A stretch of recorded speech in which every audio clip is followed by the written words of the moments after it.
नाज़रीन प्रोग्राम में ॿीहर भलीकार सही तव्हां ॻाल्हि कई हाणे ब्रेक ते हलण खां अॻु में तवानाई जे बुरहान जी त असां ॾिठो तव्हांजी हुकूमत जीअं इक़्तिदार संभालियो त तव्हां जेके गर्दिशी कर्ज़ हुआ उहे लाहिण लाइ तक़रीबन 500 अरब रुपयनि जूं अदायगियूं कयूं जंहिंखां पोइ आम रहियो त इहो ई आहे त शहरनि में जीअं इस्लामाबाद में कुझु असांखे बहितरी नज़र अचे थी पर ॻोठनि में अञा ताईं साॻी 12-12 कलाक 14-14 कलाक लोड शेडिंग आहे त चयो इल्ज़ाम इहो पियो लॻे त इहो मियां मंशा ग्रुप जंहिं मियां नवाज़ शरीफ़ खे सॼी इलेक्शन कैंपेन में सपोर्ट कयो उनखे नवाज़ण लाइ इहे पैसनि जी अदायगी थी आहे। उहा त हिकिड़े ग्रुप खे त कान थी हूंदी न जेके हिकिड़ो न केतिरा हूंदा उहो सॼे हिकिड़े जी त कान्हे जो माण्हू चए थो भई हिकिड़े खे थिए भई ख़ासि माण्हू खे ॾिनी भई उनखे नवाज़ो त जनरली जेके गर्दिशी कर्ज़ आहिनि उहे ॾिना विया आहिनि त उहे त सभई IPP जेके आहिनि हुन में 3-4 कंपनियूं त मियां मंशा साहिब जूं आहिनि पर गॾोगॾु KESC खे अदायगियूं न थियूं सुई सदरनि सुई नादरनि खे न थियूं सिर्फ़ु उन्हनि कंपनियुनि खे ई थियूं उहा उन्हनि जी त दां हुई तव्हांजे बिल में हूंदी KESC त हाणे हिकिड़ो मतिलबु त पाण प्राइवेट उहो त पंहिंजी पाण करे थो हुनजो त हिते हुकूमत सां एॾो तालुक़ कोन्हे उहो पंहिंजी उसूल पाण था कनि फेडरल गवर्नमेंट ॾींदी आहे न त सब्सिडी ॾींदी हूंदी पर हिन जो KESC जो एतिरो त पंहिंजो इहो जेको ख़रीद KESC खां बिजली ख़रीद को KESC अञा ख़रीद थी करे ॿियनि खां ठीकु आहे न हुनजो पंहिंजो हिकिड़ो सिस्टम आहे बाक़ी मुंहिंजे ख़्याल में फ़र्क़ु त आयो आहे लोड शेडिंग जो वॾो फ़र्क़ु आयो आहे त बाक़ी हाणे इहो त हिकिड़ो सिस्टम आहे सिस्टम जे अंदरि तव्हांजो जेको ख़ाली पैदावार जेका बिजली वधाइण खां थिए ॿियो जेको ट्रांसमिशन जेका बिजली थिए थी उन ट्रांसमिशन सिस्टम जी बि हिकिड़ी कैपेसिटी आहे उन खां मथे हू ज़्यादा ट्रांसमिशन नथा करे सघनि उनखे बि सुधारणो पवंदो उनखे बि ठीकु करिणो पवंदो तॾहिं तव्हांजी हीअ वञी ओवरऑल लोड शेडिंग पूरे मुल्क में जेका उहा घटि थींदी। अच्छा सर हिकिड़े पासे ॾिसूं था त 500 अरब रुपया तव्हां ॾेई था छॾियो तवानाई जो बुरहान हल करण लाइ गर्दिशी कर्ज़नि जी अदायगी लाइ ॿिए पासे तव्हांजी कॉन्स्टिट्यूएंसी आहे स्टील मिल्स ऐं एॾो वॾो इदारो आहे शहीद ज़ुल्फ़िकार अली भुट्टे जे दौर में ठहियो हज़ारे मुलाज़िम हुते कमु था कनि स्टील मिल्स जी बहाली लाइ सिर्फ़ु 29 अरब रुपया खपनि उहे 29 अरब रुपया त ॾियण लाइ इहो हुकूमत तयारु कोन्हे न इहा ॻाल्हि न आहे तयारु हुकूमत ॾिसो न को बि कमु इहो असां नथा हुन ते बि बाक़ाइदे कमेटी हिकिड़ी आहे वेठी आहे ऐं हींअर हिकिड़ो जेको घणे वक़्त खां मुंहिंजो त हल्को आहे ऐं ज़ाहिर जॾहिं पघारियूं बंदि थियूं थियनि मुंहिंजा होट आहिनि हुते ऐं उन लाइ करे मूंखे त उहो त हिकिड़ो हींअर असां पघारनि जो मतिलबु कयोसीं पर उन लाइ करे बि हिकिड़ो हले पियो त भई ईअं न त हिनखे फ़ैसिलो कयूं त भई हिनखे हलाइणो आहे प्राइवेटाइज़ेशन करणी आहे हिनजो मुस्तक़बिल छा कयूं उन लाइ करे उन्हनि कमेटी ठाही आहे ऐं उन ते जीअं ई जल्दी इनशाला फ़ैसिलो थींदो पर मूंखे लॻे थो त हिनखे हलाइणो पवंदो ऐं उन लाइ करे इनशाला को जल्दी फ़ैसिलो थींदो मिनिस्टर साहिब बि असांजो जिते तो सर इहा ॻाल्हि केतिरे हद ताईं दुरुस्त आहे त हुते असुलु ज़रूरत 2000 मुलाज़िमनि जी आहे पर भर्ती 12000 खां वधीक थी विया आहिनि माण्हू त हर कंहिं हंधि ते ज़्यादा आहिनि पब्लिक पंहिंजो जेको नौकिरियूं त तव्हां ॾिसो न हाणे PI में तमामु घणा माण्हू पंहिंजे हुन खां मथे हैसियत PI जे घणा आहिनि अहिड़े नमूने स्टील मिल में बि 17000 खां मथे मुलाज़िम आहिनि तो हिकिड़ो त सबबु चवनि था इहो बि आहे ऐं हींअर रिसेंटली असांखे मलेशिया अलायंस जेको चीफ आहे उहो मिनिस्टर बि आहे कैबिनेट खे ब्रीफ ॾिनी तो मलेशिया एयरलाइन हलां की उहो बि ईअं लॉसिस में बि पर उन ॿुधायो त असां पंहिंजे लॉसिस खे कवर करण लाइ करे पहिरीं असां पंहिंजी हेड ऑफिस विकिरो करे छॾी पोइ असां पंहिंजो मतिलबु जीअं पाण हिते चवंदा न गोल्डन हैंड शेक जेका आहे मुलाज़िम असां पंहिंजे अप्लाई कमु कया टियों पोइ असां पंहिंजा जेके उहे रूट हुआ जेके असांखे नुक़सान पे थिया मतिलबु यूरोप जा बि घणा हुननि ॿुधाया उहे असां पंहिंजा बंदि करे छॾिया त उन खां पोइ असां वञी पंहिंजा जेको क्राइसिस मां निकितासीं त असां वटि बि जेसि ताईं इहे शयूं सभु असां इम्प्लीमेंट न थींदियूं पर हाणे इहो त ज़ाहिर आहे हिकिड़ो असांजे मुल्क में क्राइसिस तमामु घणा आहिनि बेरोज़गारी हुई घणी आहे ऐं वरी जे माण्हुनि खे तव्हां रोज़गार मां कढो था त हिकिड़ो वॾी हिकिड़ी किराए थींदी इन करे असां हर ॻाल्हि मामले में थोरो सोचे सम्झी प्लानिंग सां आणणो पवंदो त ईअं न थिए त असांजा जेके मुलाज़िम वेठा आहिनि उहे बि मुतासिर न थियनि ऐं इदारे खे बि कंहिं क्राइसिस मां कढिजे। अच्छा सर, तव्हां ज़ाहिर आहे मलीर सां तव्हांजो तालुक़ु आहे ऐं हुकूमत सोचे त पई त निजकारी कयूं पाकिस्तान स्टील मिल्स जी। इलाइक़े जी सूरत हाल, उते जा मज़दूर यूनियनूं ऐं प्लस ॿिया जेके सिंध मां ऐं ॿियनि सूबनि मां बि उते माण्हू कमु कनि था, त ओवरऑल निजकारी जे हवाले सां तव्हां सम्झो था त इहो हिकिड़ो बहितर क़दम हूंदो ऐं जेकॾहिं निजकारी जो को फ़ैसिलो थिए थो त मज़ाहिमत केतिरे हद ताईं मुतवक़ी आहे? ॾिसे निजकारी जेका आहे हिकिड़ो हींअर त जेको PI जो बि फ़ैसिलो थियो 26% जो शेयर जो थियो आहे, पर हाणे आउं नथो सम्झां 26% शेयर जेको आहे हिन सूरत में को मतिलबु नुक़सान वारी सूरत में को ख़रीद कंदो को ईंदो। इदारो जेके बि हलनि था, मतिलबु चाहे PI हुजे, चाहे रेलवे हुजे, चाहे स्टील मिल हुजे, अगर वो नुकसान में आहिनि त उनजो बर्डन आम पब्लिक तो अचे थो। बिल्कुलु, मतिलबु 10-15 हज़ार माण्हू त उन में फ़ाइदो वठनि था, ठीकु है, जेके मुलाज़िम आहिनि उन्हनि जो रोज़गार थिए थो, पर पाकिस्तान जा करोड़ों माण्हू उनखे शइ खे सफलता बजट ते बार थो पए। त मामलनि खे पाण खे कंहिं न कंहिं स्टेज ते सही करणो पवंदो। तव्हां सभु केतिरो वक़्तु क़ौम ते बोझ कंदा, या त उन्हनि खे तव्हां प्रॉफिट में खणी अचो, तव्हां अहिड़ी मैनेजमेंट आणियो या अहिड़ो को प्रोफेशनल माण्हू आणियो, ऐं हिकिड़ो मेन असांजो जेको सबबु आहे उहो तव्हां सभिनी खे ख़बर, त मेन सबबु आउं सम्झां थो त करप्शन बि आहे, जंहिंजे करे ही इदारा तबाह थिया आहिनि। करप्शन ऐं सियासी मुदाख़लत जेका आहे, बिल्कुलु उन जे करे हाणे उन लाइ करे असां ईअं सम्झूं त को बिल्कुलु हर शइ आसान आहे, असां इहो वञी बेकरी मां केक वठी खाईंदासीं, उहो न आहे। मतिलबु उन लाइ करे थोरो थी सघे थो ॾुखिया फ़ैसिला बि करणा पवनि, सही, पर उन लाइ करे असांखे सोचे सम्झे हिकिड़ो प्लानिंग सां मनसूबाबंदीअ सां अॻियां वधणो पवंदो। माना जेकॾहिं पाकिस्तान स्टील मिल्स नफ़ो ॾींदड़ इदारो नथो बणिजे त पोइ इहा कड़ी गोरी शायदि खाइणी पवे निजकारी। ज़ाहिर उनखे पहिरीं त करिणो पवंदो, कोशिशि इहा त उहो भई इदारो जेको नफ़ो ॾे, ऐं नथो थिए त पोइ त आख़िरी क़ौम ते केतिरो वक़्तु माण्हू ते बोझ हूंदो। ऐं पर मां सम्झां थो त असां हींअर जेको वियासीं मुख़्तलिफ़ जेके यूनियनियूं आहिनि उन्हनि सां बि मीटिंग थी, मुख़्तलिफ़ माण्हुनि पंहिंजा प्रपोज़ल ॾिना आहिनि ऐं मुख़्तलिफ़ राय आहिनि। हाणे उन ते बि माण्हू उन खे बि एग्ज़ाम करे ॾिसे त भई थी सघे त किथां को रस्तो निकिरी अचे, को हली पए, त अॼु हली पए थी त माण्हुनि जो फ़ाइदो आहे, माण्हुनि जो भलो, न त ज़ाहिर इदारे खे बि हलाइणो आहे ऐं उन सां गॾु माण्हुनि जो जेके मुलाज़िम आहिनि उन्हनि जो बि मफ़ाद खे ॾिसणो आहे उन्हनि जो, छो त ज़ाहिर आहे हूअं ई असांजे मुल्क में बेरोज़गारी आहे, ऐं वरी असां अगरि मुलाज़िमनि खे बेरोज़गार कंदासीं त हिकिड़ो वधीक बेरोज़गारी में इज़ाफ़ो थींदो। त इहे सभु शयूं त उन्हनि मुलाज़िमनि ते बि को असरु न थिए ऐं इदारे खे बि प्रॉफिटेबल बनाइजे। प्रॉफिट न ॾे त कम से कम नो लॉस, नो प्रॉफिट तो हुजे, नो लॉस थी हले। पर सर घणो करे परसेप्शन जेका आहे असां वटि उहो इहो आहे त चयो इहो वेंदो आहे त बेनज़ीर आएगी रोज़गार लाएगी, माना पीपुल्स पार्टी अचे थी त माण्हुनि खे रोज़गार ॾिए थी। मियां साहिबु जॾहिं बि आयो आहे उन्हनि रोज़गार खसियो आहे, माण्हू बेरोज़गार कया आहिनि। इहा जेका परसेप्शन आहे इहा केतिरे हद ताईं दुरुस्त था सम्झो तव्हां? ॾिसो न, अॻूणो जेके वाक़ई जेके दौर रहिया आहिनि न उन में त आउं सम्झां सभिनी रोज़गार ॾिना, बाक़ी बी जेको मोहतरमा जो पंहिंजो हुकूमत जेको दौर रहियो आहे उन में असां बि उन सां गॾु शरीक थिया आहियूं ऐं असां पाण चऊं था असां माण्हुनि खे रोज़गार ॾिनो आहे, नौकरियूं मिलियूं आहिनि, मुख़्तलिफ़ हिन में नौकरियूं मिलियूं आहिनि माण्हुनि खे। पर उन जे हिन ज़माने में वॾो फ़र्क़ु आहे। उन ज़माने तव्हां जे मुल्क जी मुआशी हालत अहिड़ी कोन हुई, तव्हांजा इदारा हीअं तबाह कोन हुआ, बर्बाद कोन हुआ, उन इदारनि में गुंजाइश हुई। अगरि नौकरियूं मिलियूं त सुई गैस में मिली थिए त उन में गुंजाइश हुयूं, उहे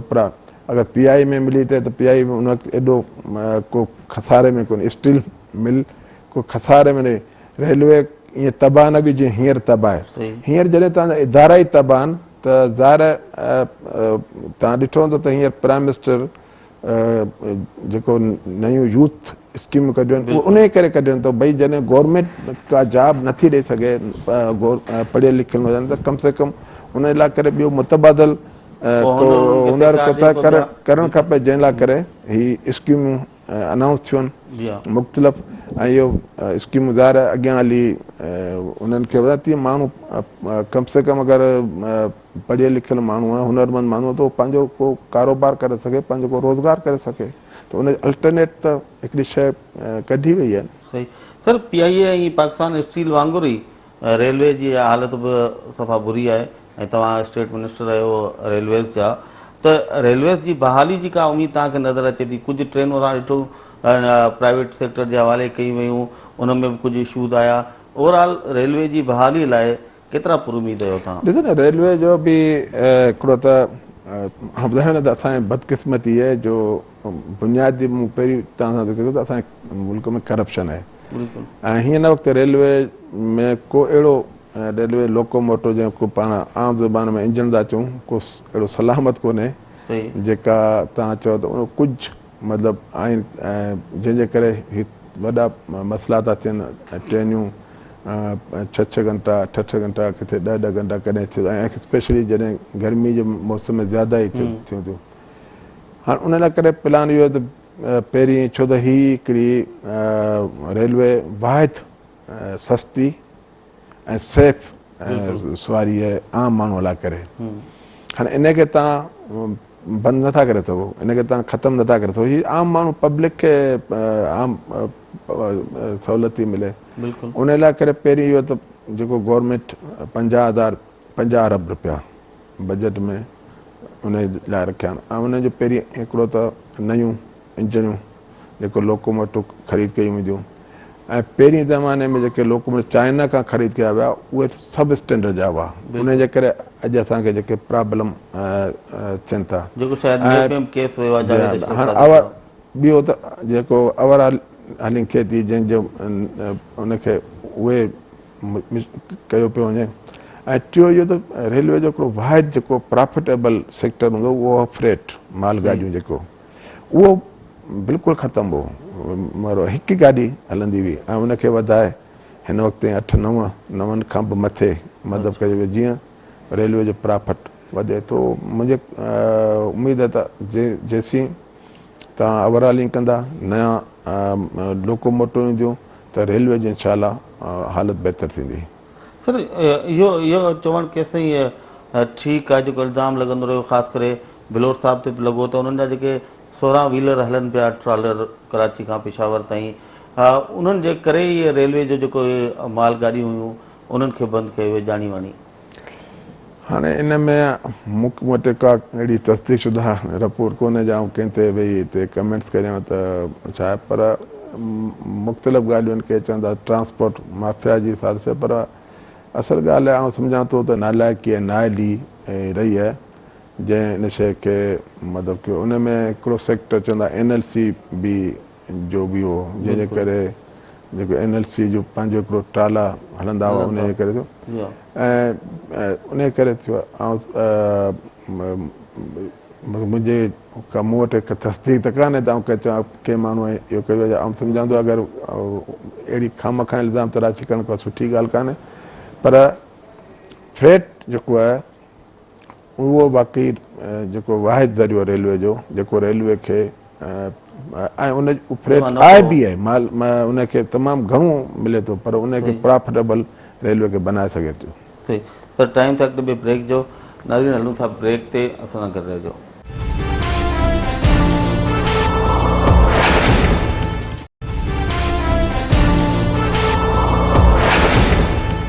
वेलकम बैक नाज़रीन। सर हाणे ॻाल्हि वरी बि तवानाई जे बुरहान सां ई कंदासूं। तव्हांखे यादि हूंदो तव्हां बि तॾहिं पाकिस्तान पीपल्स पार्टी जो हिसो हुयो मोहतरमा बेनज़ीर भुट्टो शहीद केटी बंदर वारे प्रोजेक्ट जो इफ़्तिताह करायो उन खां पोइ फिज़िबिलिटी स्टडी थी सभु कुझु हिन खे तयारियूं मुकमल हुयूं मोहतरमा जी हुकूमत वही हली मियाँ साहिबु 97 में अची इक़्तिदार संभालियो उन्हनि उहो मनसूबो ख़तमु करे छॾियो पर उहो मनसूबो अञा ताईं उन बाक़ी तयारियूं सभु मुकमिल आहिनि उनखे उते छॾे गॾाणी में जिते अञा ताईं का बि शइ साम्हूं कोन्हे त फिज़िबल थींदो न थींदो एनवायरमेंटल उनजा इम्पैक्ट्स कहिड़ा हूंदा ख़र्चु केतिरो ईंदो उहो वरी वञी प्रोजेक्ट शुरू करणु इहो तव्हां सम्झो था दानिशमंदी आहे। हिकिड़ो त जेको तव्हां चओ था न पंहिंजो केटी बंदर वारो चऊं ठीकु आहे उन टाइम नवाज़ शरीफ़ जी हुकूमत न कयो 5 साल ही त हुआ न जी हाँ पोइ हिननि छो न कयो न सर उन क़िस्म जो ई वरी प्रोजेक्ट असां 5 साल थर कोल ॿुधंदा था अचूं जी हाँ ठीकु आहे न वो तो 15 सालनि खां पिया ॿुधूं न पर मिनिस्टर। को उन अॼु ॾींहं ताईं को रिज़ल्ट त कोन आयो हुकुम जे साम्हूं ठीकु आहे न ऐं ॿियो इहो त जेको पंहिंजो गडानी वारो कॉरिडोर आहे उन जो इन करे रखियो वियो आहे जो सबबु इहो आहे त तव्हांजी शिपमेंट थिए कोयले जी उते ऐं उहो साइट ॾाढो हिकिड़ो साइट आहे जंहिंमें शिप ब्रेकिंग इंडस्ट्री बि तव्हांजी उते ई कामयाबु आहे ॿियनि नथी कामयाबु थिए छो त उते उहो साहिल में को उनजो आहे ऐं पोइ 7 किलोमीटर अंदरि जेटी ठहंदी जी जेका जिते जहाज कोयले जा लंगर अंदा थींदा उन जेटी खां पोइ उहा इन करे उनजे सहूलियत लाइ करे इहो कॉरिडोर रखियो आहे गडानी जो जीअं हिते 4 यूनिट फ़िलहालु इहो फ़ैसिलो थियो त ठहंदा 4 न पंहिंजो 10 यूनिट सर उही हाणे 1 लख टन कोयलो रोज़ सड़ंदो तॾहिं वञी उतां बिजली पैदावार थींदी त उहा उन चवंदा घटि में घटि 10 जहाज जॾहिं हिकु ई वक़्तु उते अनलोड थी सघनि त माना 10 जेटियूं ठहनि ठीकु आहे सर त हाणे हा त हाणे उहो ज़रूरी न सभु कमु हिकिड़े टाइम ते पहिरीं फर्स्ट फेज़ में हिकिड़ो सेकेंड फेज़ में इन आस्ते आस्ते मतिलबु माना इहे शयूं तव्हां सम्झो था केटी बंदर ते मुमकिन कोन हुयूं ऐं मां टेक्निकल माण्हू न आहियां जो तव्हांखे ॿुधाए छॾियां बाक़ी जेको डीप सी जेको आहे न उहो हिते वधीक मतिलबु ॻाल्हि उहो त गडानी आहे हुन में को फ़र्क़ु कोन्हे केटी बंदर में पर केटी बंदर तव्हांजो जेको ठाहियो हो उहो त तव्हां हाणे ज़ुल्फ़ाराबाद जी स्कीम ठाहे छॾी आहे न उते त हाणे उते तव्हां पंहिंजो सॼो उन में ॾेई छॾियो आहे सर ज़ुल्फ़ाराबाद त उन पासे वञी थिए थो न केटी बंदर न साॻियो इलाइक़ो आहे खारे चाण साॻियो इलाइक़ो जी आहे गॾु पिया आहिनि खारो चाण जाती वारे पासे न खारो चाण जाती अलॻि थियो जी जाती त पंहिंजो ॿिए पासे थियो दरिया जे ॿिए पासे त ज़ुल्फ़ाराबाद त उते उन दरिया ते पुल बि ठाहिणी आहे केटी बंदर ऐं खारे चाण में को फ़र्क़ु कोन्हे गॾो गॾनि हाणे ज़ुल्फ़ाराबाद खां पोइ हिन प्रोजेक्ट उहो त वधीक हो ॿुधाए सघंदा त असां मां मतिलबु कोन थो हिन ते थई सघां बाक़ी इहे ज़ाहिर अगरि ठाहिणो हुजे हा त 5 साल हुकूमत पीपल्स पार्टी जी रही आहे उनखे केटी बंदर खे ठाहींदा छो न ठाहियूं सही अच्छा सर हाणे अचूं था कराची ते ज़ाहिर हाणे तव्हां 5 सालनि में जेका सूरत हाली कराची में रतो छाण जे हवाले सां ऐं पीपल्स पार्टी MQ ॿई इतिहाद में वठियूं हुयूं ॿई पार्टियूं ऐं कराची में रतो छाण बि जारी हुई को अहिड़ो मौसर ऑपरेशन कोन थियो तव्हांजी हुकूमत हाणे सिंध हुकूमत सां गॾिजी हिकिड़ो ऑपरेशन में फ़ैसिलो कयो उहो ऑपरेशन हाणे जारी आहे टारगेटेड ऑपरेशन आहे केतिरा ई माण्हू आहिनि जेके अञा मुतमइन कोन्हे उहे सम्झनि था त अञा वधीक मौसर कार्रवाई थियणु खपे आहे चौधरी निसार साहिबु चयो त अञा पहिरियों मरहलो आहे ॿिए मरहले में अञा वधीक तेज़ थींदी कार्रवाई त इहा हिन वक़्तु तव्हां सम्झो पिया त जेको ऑपरेशन थिए पियो उन में का सियासी का मुदाख़लत कोन पई थिए को प्रेशर कोन्हे केतिरा ई अहिड़ा वाक़िया हाणे साम्हूं आया आहिनि जिन में लॻे ईअं पियो त हिकु का मख़सूस सियासी दुर उहा दॿा पई विझे पुलिस ते रेंजर्स ते या इवन हुकूमतुनि ते बि दॿा पई विझे त जीअं उन्हनि जे ख़िलाफ़ु कार्रवाई न थिए यार इन में को शक कोन्हे त कराची जी सियासत हमेशह सियासी इजारदारी जी थिए सही ऐं कराची में कोशिशि इहा हमेशह कीअं पंहिंजे ग्रुप त उनजी सियासी इजारदारी रहे ऐं उन्हनि पोइ उन इजारदारी क़ाइमु करण लाइ करे सभु हरबा इस्तेमालु कया ॾाढ मुर्सी ॾेखारणी त हुननि पंहिंजी ॾाढ मुर्सी बि ॾेखारी आहे अगरि हुननि खे हुकूमत में शामिलु थियणो आहे त हुननि हुते हुकूमत में बि शामिलु थी पंहिंजो हिसो वठी हुन जेका त इहो हिन में त को शक कोन्हे त हू पंहिंजे उहे पंहिंजा ट्रैक्टर जेके शुरू खां ई हुन जा रहिया आहिनि उहे पंहिंजा हमेशह इस्तेमालु कनि था ऐं हींअर बि कनि पिया पर आउं सम्झां थो कराची जो हल इहो ई आहे त कराची में अगरि कंहिं बि कंहिंखे रिआयत ॾिनी वई त पोइ कराची जो जेको असां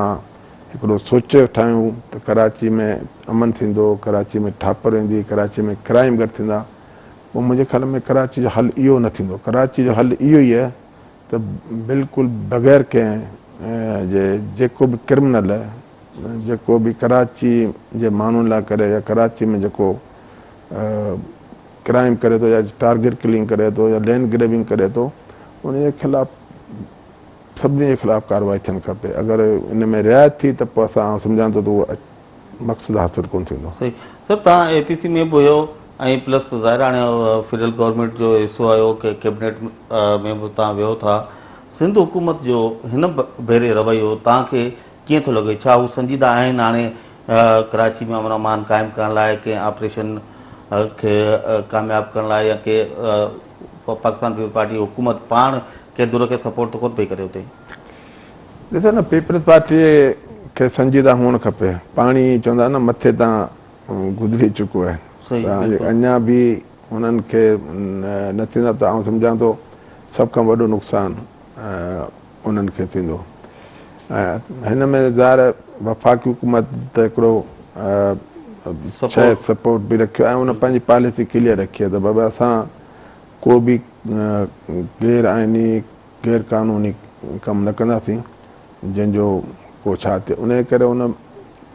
कोशिशि इहा रही आहे त भई जेको बि ऑपरेशन थिए थो उनजी कमांड भले सिंध जे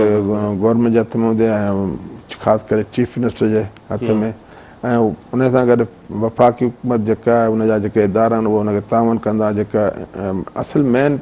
जेका आहे उहा आहे मतिलबु इंटेलिजेंस रिपोर्ट आहे, जंहिंजी बुनियाद ते सॼी मतिलबु कार्रवाई अॻियां हले थी वधे थी। ऐं उन में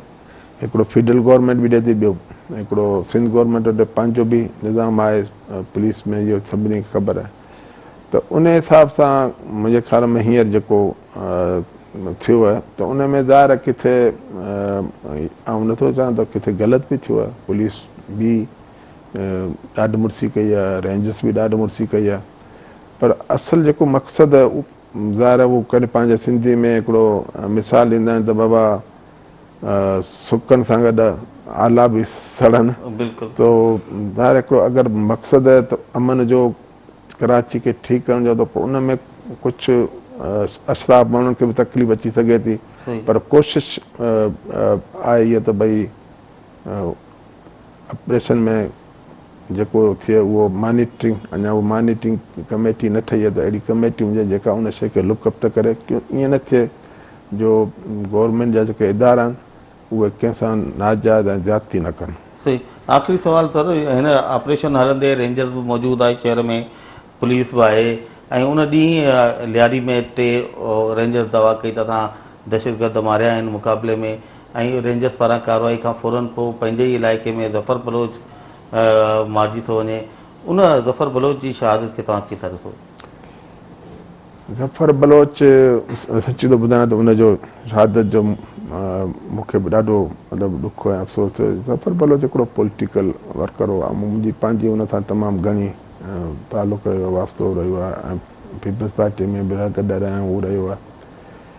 मूंखे पाण हिन जो अञा ताईं नथो अचे ज़फ़र बलोच छो शहीद कयो हुयो वीचारे खे। ऐं हू हमेशह हिकिड़ो अमन जी ॻाल्हि ऐं मीडिएटर माण्हू हूंदो हो, जेको कोशिशि कंदो हो त किथे ठा थिए ॻाल्हि अॻियां वधे। मां सम्झां थो ज़फ़र जो खे शहीद करणु, हुनखे क़तलु करणु बि हिकिड़ी साज़िश हुई त जेको कराची ऑपरेशन हले थो उनखे सोबटाज कजे। हाणे उनजे पुठियां कंहिंजो हथ, केरु आहिनि, उनजा कहिड़ी कुवतियूं आहिनि, बहरहाल मुंहिंजो अंदाज़ो इहो त उहा हिकिड़ी साज़िश हुई त उन शइ खे जीअं मतिलबु सोबटाज कजे उन जेको हले थो उन। चलो सर, तव्हांजी वॾी महिरबानी, तव्हां असांखे टाइम ॾिनो, ऐं अञा ॻाल्हियूं ॿियूं केतिरियूं करे सघिबियूं बि, पर प्रोग्राम जो टाइम ख़तमु थियो। हिकु भेरो ॿीहर तव्हांजी महिरबानी। नाज़रीन, हकीम बलोच साहिबु जिन सां असां ॻाल्हि ॿोल कई, इशूज़ त अञा बि तमामु घणा हुआ, पर असां कोशिशि कई त हर मामले ते उनजे जेके बि सुवाल असांजे ध्यान में हुआ उहे साईं जे अॻियां रखूं। तफ़सीली ॻाल्हियूं के ॿिए प्रोग्राम में ॿीहर